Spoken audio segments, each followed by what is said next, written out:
किस तरह हुकूमत इस जो पूरा जो हम देख रहे हैं मिडल ईस्ट की वॉर और उसका जो इफेक्ट पाकिस्तान पे भी आया, खसूस पेट्रोलियम मसनूआत को हुकूमत किस तरह बेहतर तरीके से मैनेज कर सकती थी। इंडिया की मिसाल दी जाती है और टैक्सेस कम हो गए, पेट्रोलियम कंपनीज जो थी उनके मुनाफा कम कर दिया गया, लेकिन हमारे इस तरह की चीज़ें नहीं हो पाई।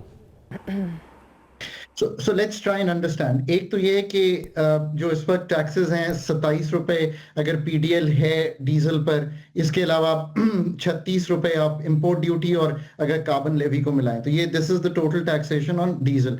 मेरा आज भी ये ख्याल है कि आईएमएफ से जरूर गुफ्तगू करनी चाहिए। हार्वेस्टिंग सीजन में जा रहे हैं, अफरात ज़र 11% सीपीआई है, 14% प्लस आपका सेंसिटिव प्राइस इंडिकेटर है, और ये वॉर से पहले चले जाएं मच लोअर लेवल्स पे, जैसे कहेंगे ना कीमतों के बढ़ने की शरह आ गई थी। सो एक तो ये बात की जा सकती है।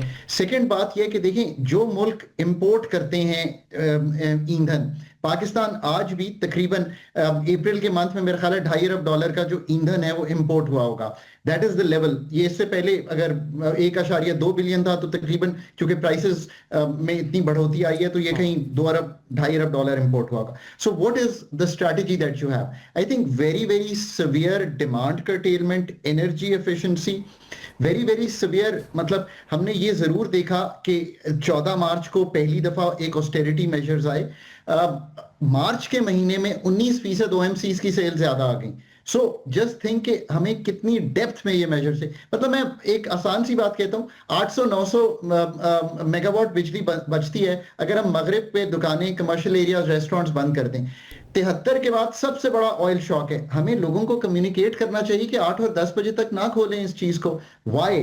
बिकॉज अगर ये नहीं करेंगे तो तेल महंगा आएगा, क्योंकि महंगी कीमत है। एलएनजी $18 पे स्पॉट पे खरीद रहे हैं। अगर ये शेव ऑफ कर देते डिमांड तो शायद ना खरीदनी पड़ती। What I am trying to say is कि your best friend is mobility management. आप ऑड इवन कार्स अलाउ कर दें। कोविड में हमने बहुत अच्छा मैनेज किया था ये।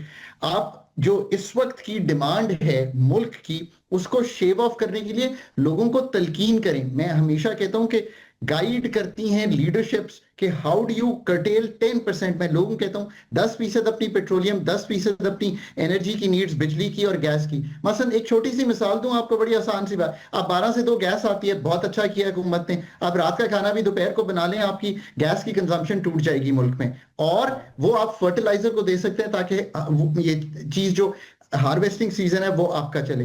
फिर जो असल बात पाकिस्तान की है, पब्लिक सेक्टर को ये कहना है कि सारे बुलेवार्ड्स पे अगर आप बिजली बंद कर देते हैं रात के वक्त या 1 लाइट कर देते हैं, मैं ये कहने की कोशिश कर रहा हूं कि that is the only thing you have. Longer term measures अगर नहीं करेंगे ना, ये वक्त फिर पाकिस्तान को एक ब्यूटीफुल स्पेस है, इकोनॉमिक डिप्लोमेसी अच्छी है, फॉरेन डिप्लोमेसी अच्छी है, 10 मई जीत के आ रहे हैं, बट 85% फ्रेट कैरी करते हैं हाईवेज पे।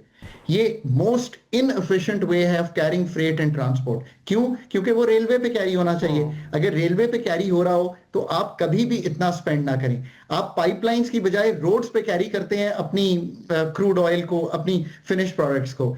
सो स्ट्रक्चर्स जब तक नहीं ना ठीक करेंगे, फिर थर कोल इज योर बेस्ट फ्रेंड। मैंने हमेशा कहा है कि इंपोर्टेड कोल ये तो लॉन्ग टर्म प्लानिंग बता रहे हैं। यहाँ तो हुकूमत 2-2.5 साल तक सोचती हैं, उसके बाद उनको पता है यहाँ हालात जिस तरह के पाकिस्तान में बन जाते हैं उसके बाद चलना भी बड़ा मुश्किल हो जाता है। सेनेटर साहब, आई हैव टू से दिस कि आज ये दिस इज द प्रॉब्लम। हम आज शॉर्ट टर्म तो मैंने कह दिया क्या करें, बट द प्रॉब्लम इज कि अगर आज लॉन्ग टर्म नहीं सोचेंगे तो आप 5 साल बाद मुझे पूछेंगे तो आप फिर मुझे यही कहेंगे ये 5 साल में आप इस मुल्क के ना मसाइल बड़े छोटे हैं। वो बड़े इसलिए हो गए हैं कि वो हर दफा जो long end of the curve है उसको हम बिल्कुल साइड पे छोड़ देते हैं कि फ्रेट कैसे कैरी करें, ट्रेन पे कैरी करना चाहिए, पाइपलाइन पे ये कैरी करें। फिर जो असल बात है कि स्ट्रक्चर कैसे चेंज हो, थर कोल, पन बिजली, solar, wind corridors, that is your future.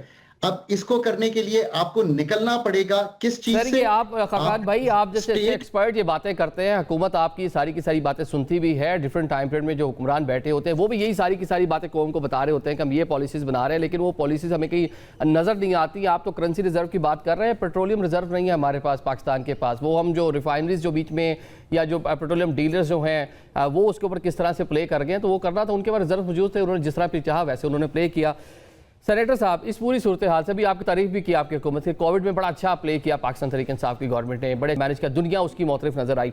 इस पूरी सूरत हाल में हुकूमत को, वफाकी हुकूमत को क्या आप लोग तजावीज़ देंगे ताकि इकॉनमी स्ट्रेंथन रह सके? इंटरनेशनल सारी चीज़ें सेलिब्रेट आप भी कर रहे हैं, हम भी कर रहे हैं, सब कर रहे हैं, लेकिन एक आम आदमी इस टाइम सफ़र कर रहा है।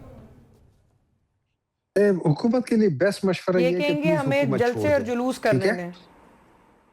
हुकूमत छोड़ दो। मैं वजह बताता हूँ। देखिए, अभी बात हुई थी, खाकान साहब ने भी बात की है, आपकी पॉलिसीज क्या करती है। पाकिस्तान 2013 से पहले और पाकिस्तान 2013 के डिसीजन के बाद, 2013 और 18 के दरमियान में हम लोगों ने IPPs का एक अंबार और उसकी जो हम लोगों ने उनके साथ जो मुआहदे किए वो आज हमें हॉन्ट कर रहे हैं। 2 खरब रुपए के हमारे सर्कुलर डेब्ट जा रहा है उसकी वजह से। नंबर 2, अभी पिछले दिनों हमें पता चला कि जी LNG जो RLNG था उसमें हमें 15 मिलियन पर मंथ के लिहाज से देना पड़ रहा है। किस चीज का? गैस को ना सप्लाई करने का, बिजली को ना देने का। हम लोगों ने 46,000 मेगावाट कैपेसिटी बना ली है बगैर सोचे कि हमें जरूरत क्या है। ये कह रहे ना कि 1 लाइट का वो कर ले। आप सोचे कि हम लोगों ने 46,000, अभी उसकी तरसील हम नहीं कर सकते और उसको हम कैपेसिटी पेमेंट दे रहे हैं जस्ट बिकॉज। फिर आप लोगों ने बात करे, अभी बात कर रहे थे, आपका बेहतरीन दोस्त थरकोल है। आपको पता है हमारे वजीर आजम साहब ने क्या क्या किया था? गुल खिलाया था। खुद नेप्रा कहती है कि इंपोर्टेड कोल की जो पावर प्लांट है साहिवाल में, इसकी तुक्की नहीं बनती। जब आपका डिसीजन मेकिंग ऐसा हो तो फिर आप गोबर टैक्स भी लगाएंगे, फिर आप सूरज टैक्स भी लगाएंगे और पता नहीं कौन कौन से टैक्स लगाएंगे। सांस का हो सकता है ऑक्सीजन टैक्स लगाना शुरू कर दे, हो सकता है देखने का टैक्स लगाना शुरू कर दे। ये सारी चीजें तब होगी जब आपके decision making is not pro people. जब आपको मेगा प्रोजेक्ट्स अट्रैक्ट करेंगे क्योंकि उसमें पैसा होता है। ये फेक जब न्यूज़ आपको है। ह्यूमन इंडेक्स आपका कम हो रहा होगा, आपका ह्यूमन डेवलपमेंट इंडेक्स कौम को सही हकायक बताएं। जस्ट एक मिनट है, जय ह्यूमन डेवलपमेंट इंडेक्स इसलिए कम हो रहा है कि आपकी लीडरशिप कहती है कि शऊर से पेट नहीं भरता। ये पहले लोग हैं जो कहते हैं शऊर से पेट नहीं भरता, बगैर शऊर के काम करो, तभी तो ये हाल है इस मुल्क का। चले मेरे पास एक मिनट में सेगमेंट क्लोज करना है। सुवाइला साहब आपके ले रहे हैं, कुछ कह रही हैं जी, बता दी क्या रिस्पांस करेंगी? 1 मिनट है। मैंने ये कहा कि आपने जो गोबर टैक्स की बात की है और ये सूरज टैक्स की बात की है, मेरा ख्याल है कि आप भी सोशल मीडिया की फेक खबरों को बहुत ज़्यादा जो है वो गहराई से देखते हैं और वही आप बात उठा के यहाँ पे कर देते हैं। माजरत के साथ, कौम ने आपकी तमाम जो तरक्याती और आपकी जो खुशहाली और सारी चीज़ें जो वो देखी हुई हैं।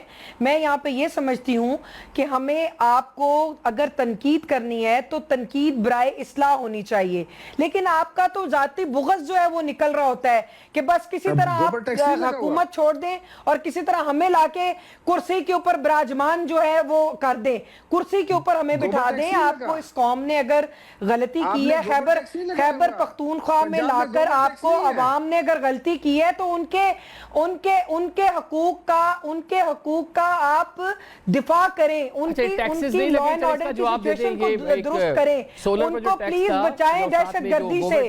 आप धरनों पे, आप जलसों पे टैक्स नहीं लगा, आप धरनों पे आप बताएं ना। सॉरी, आवाज क्या कह रहे हैं? सोलर टैक्स लगा है कि नहीं लगा? ठीक है, चलें आप दोनों मौजूद मेहमानों का अदा करेंगे। प्रोग्राम में एक ब्रेक ले लेते हैं। ब्रेक के बाद मिडल ईस्ट की सूरत हाल जो है उस पर बात करेंगे। एक नया मुसवदा शेयर किया गया है ईरान की जानिब से पाकिस्तान के साथ, पाकिस्तान ने अमेरिकन तक पहुंचा है। ट्रंप उसको कैसे देख रहे हैं, इस पर बात करते हैं।